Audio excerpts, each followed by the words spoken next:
Tahimik ang gabi. Bumubulong ang hangin. Tanong ng puso, kailan ba hihinto ang paglalakbay natin? Kamatayan. Salitang binabanggit na may takot sa dibdib. Para bang anino sa dilim na ayaw nating masilip. Ngunit, bakit nga ba tayo natatakot, kaibigan? Bakit parang dulo agad ang salitang katapusan? Hindi mo ba napansin?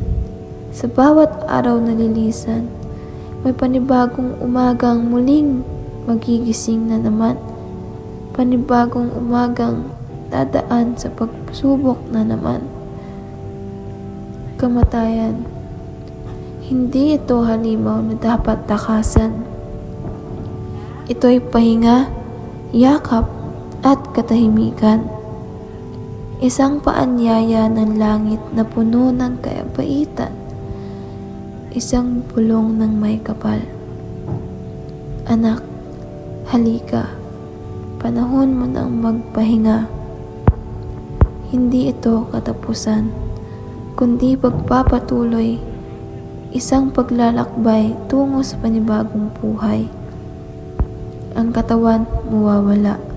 Oo, mawawala ito sa lupa. Pero ang alaala, mananatili sa isip at puso ng bawat isa. Kaya kung siya'y dumating, huwag kang mangamba. Yakapin mo siya ng may buong tiwala. Sabihin mong, salamat kamatayan. Dahil sa iyo natutunan kong pahalagahan ang bawat saglit, bawat hinga, bawat sandali ng daan. Dahil kung walang hangganan, paano natin mamahalin ang kasalukuyan? Kung di tayo mawawala, paano natin matututunang magpasalamat sa bawat simula? Kamatayan ay hindi dilim, kundi liwanag. Hindi pagtatapos, kundi bagong pagbangon at pagyapak.